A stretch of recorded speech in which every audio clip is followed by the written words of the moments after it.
let's get started. Hey everyone, this is Mike here. Dre was going to be the host today, but he's out sick, so I'm stepping in. Usually the host writes down some notes or like a script on what they're going to say. So Dre was nice enough to give me his notes for today's workshop. So from here on out, I am going to be Dre. So let me get into my Dre mode here. All right. Hello, everyone, and welcome to this week's workshop. My name is Dre Debots. I am a systems engineer here at Variphy, and I will be your host. I am joined today by Jim Schultens. Well, Jim, this is our first time together as a tandem for a workshop. Are you as excited about this as I am? I certainly am, but I don't know if to call you Mike or Dre. I'm so confused right about now. You can call me either or. For today's workshop, Jim is going to show us how to archive our 2022 data and start off this year with a fresh database. So let's go to the next slide.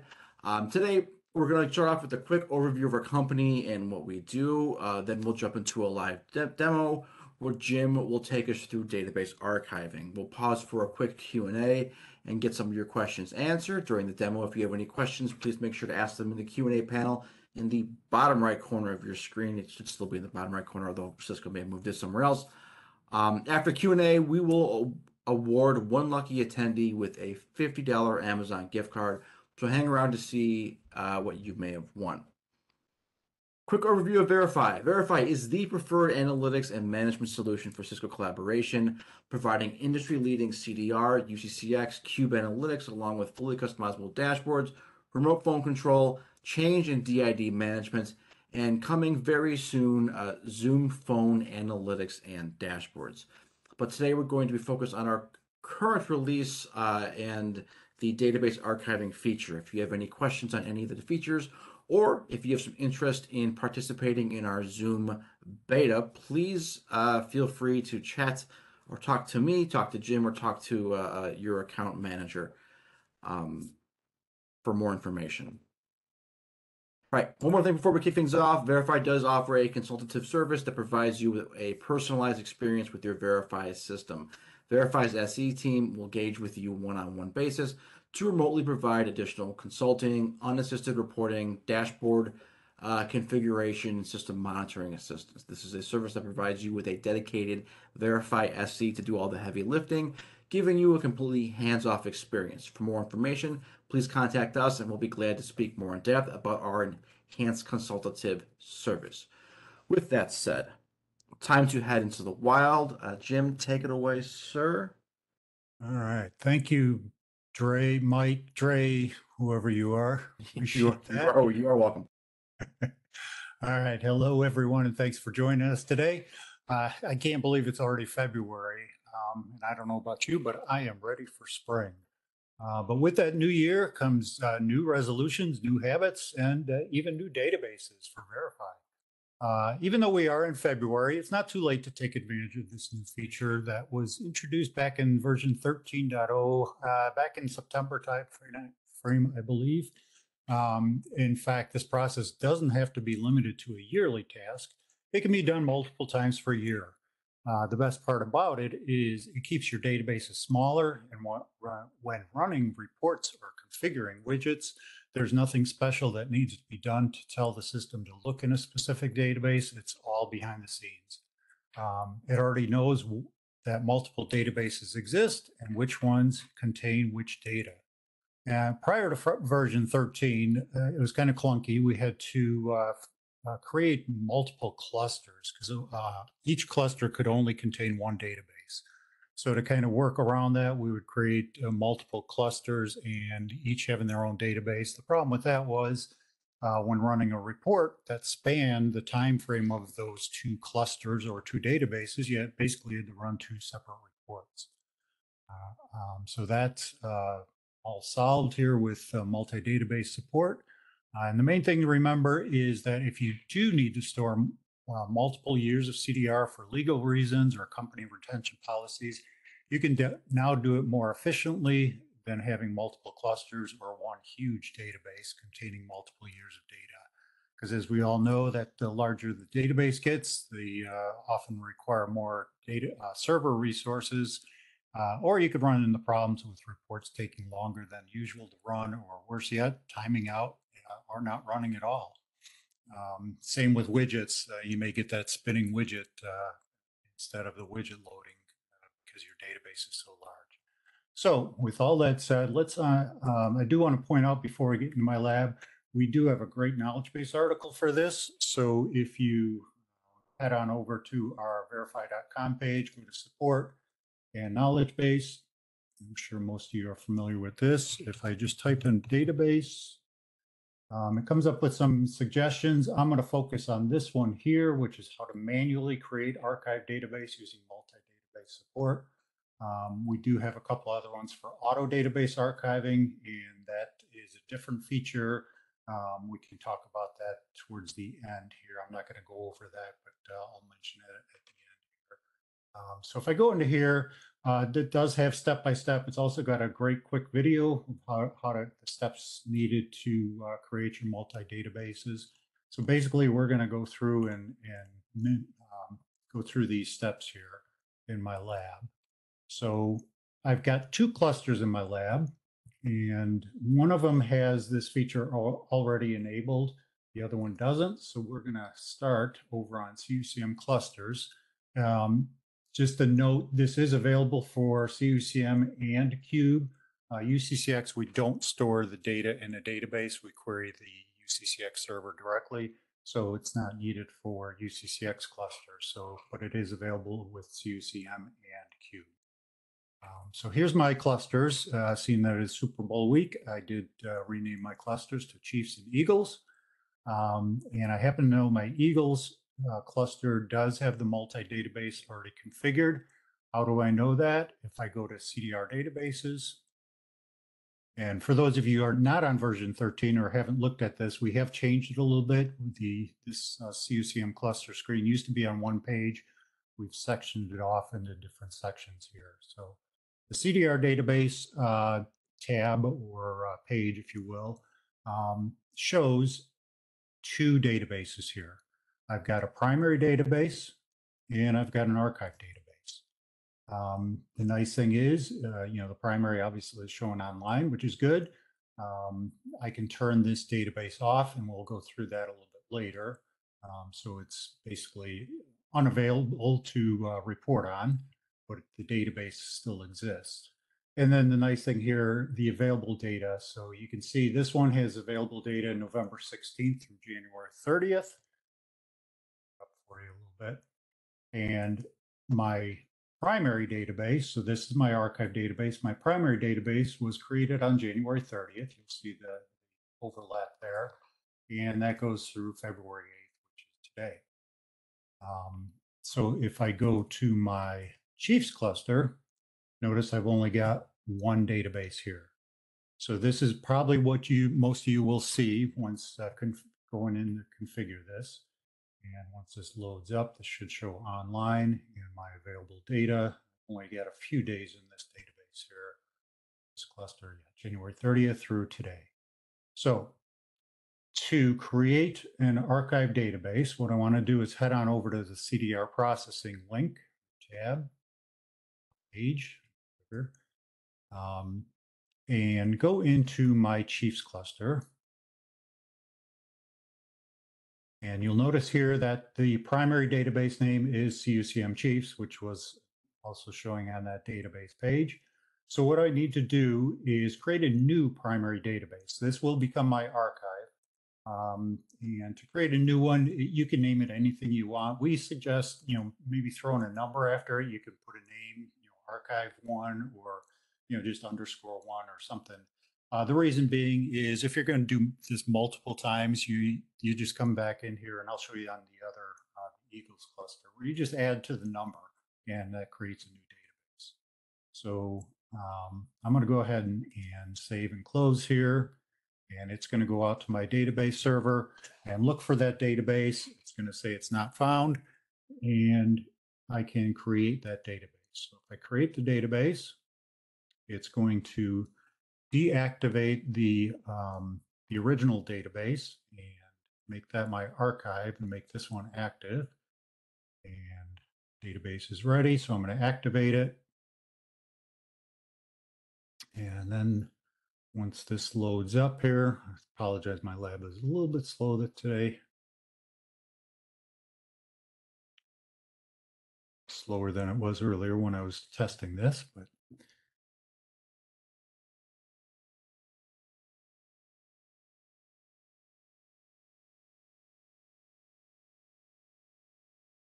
all right, there we go. I'd be worried for a second there. So my current status is enabled. If I close this here, then go back to my CDR database tab, and we'll bring up that Chiefs cluster.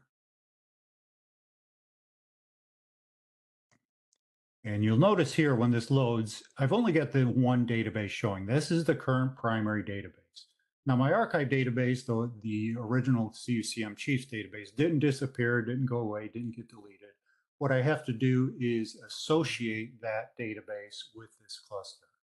So once this loads up, it should show online, no available data, because obviously I just created it. I don't have live data feeding into it, so there's no available data.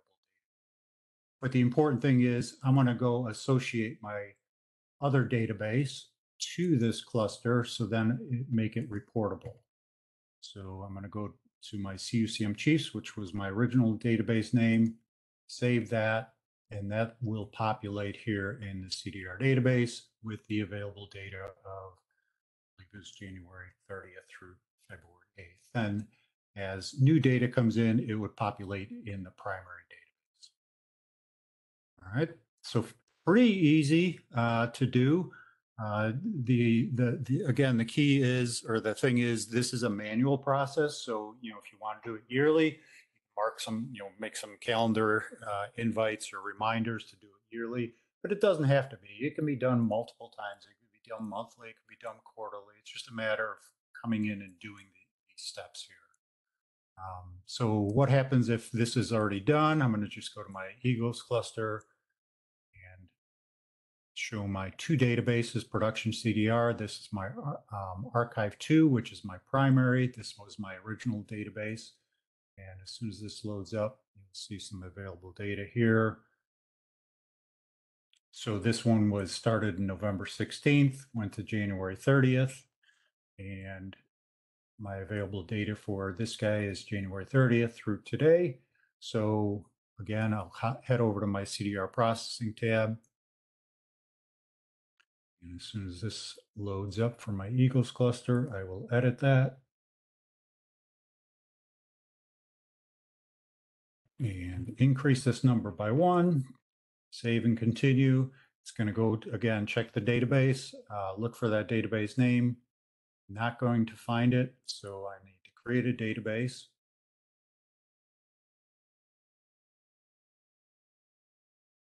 And activate it. Hopefully this one takes a little bit quicker.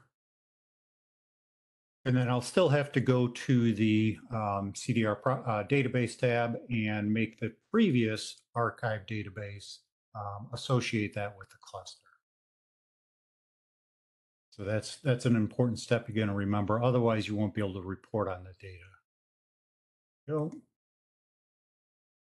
And go to my databases. Now I should be showing two databases for my Eagles cluster, my archive 3 and the original, and then I want to associate the previous database. And hopefully you won't have this many databases here to choose from. Once I do that, you'll see once this available data loads up, I'll have two archive databases, one primary, and the date range will fall in line where one stops, the other one begins, and then this one will be my primary where new data will start coming in if I was feeding data into it. So how's that work for reports and dashboards and widgets? If I go by my dashboard here, I'm just going to focus on that Eagles cluster because I do have data spanning a couple different databases. And you'll notice, remember, January 30th was that key date where it changed. I've got this daily widget here, which will show that as soon as it loads up.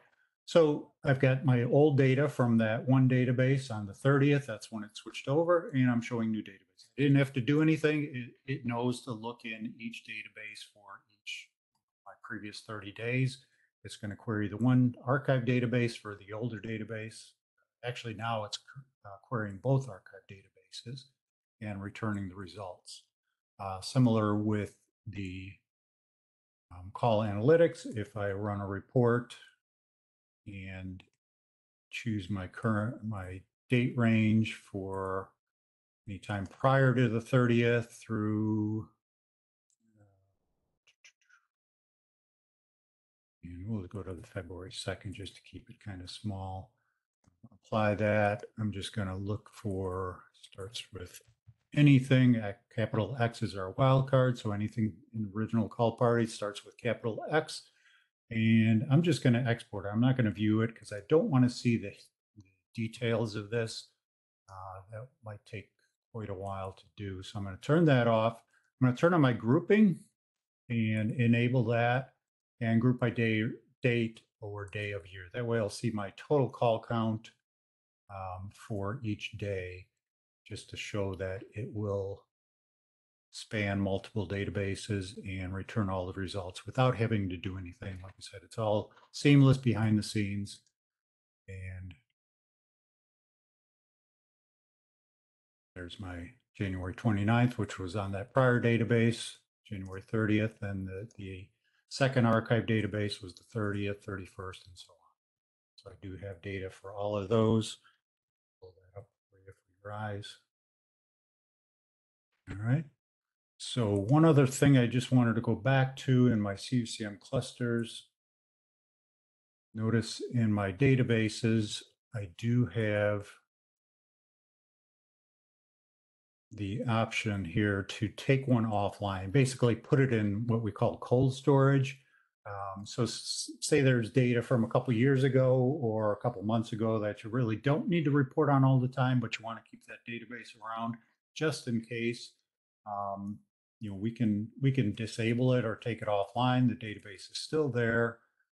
So this one is, what was that? That was, that was for January 30th through, so I want to keep that in mind. Sorry, should have left that disabled. It does take a while to load this up when it's doing a query for the date range.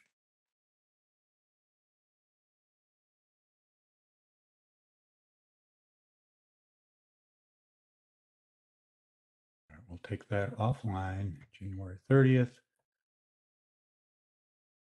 Go back to our report.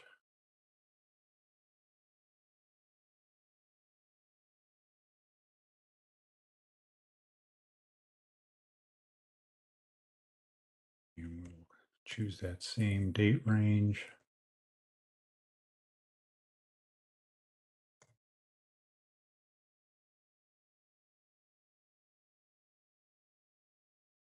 Starts with capital X. We'll go through the same routine here. Export. I'm going to turn off my history because I don't really want that. Turn on my grouping.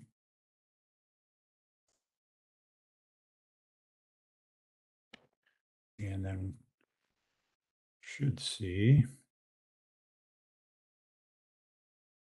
some zeros there. So anything after January 30th, I don't have data because I did turn that one offline. So it doesn't, it's not reportable. If I turn it back online, I'll be able to see that data. So that's mainly what I wanted to show with that. You know, as far as what I mentioned before with that knowledge base article with the automatic process, that is an extra feature. If you are interested in that, we do have, you know, you can look through that knowledge base article to see what that's all about, how that's set up.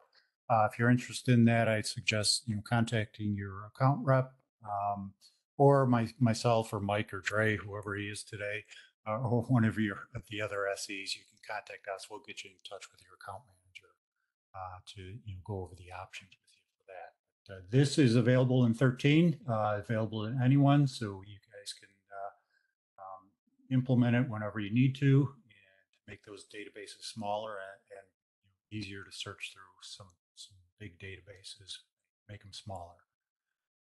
That's all I have, Mike. Did we have any questions that came in?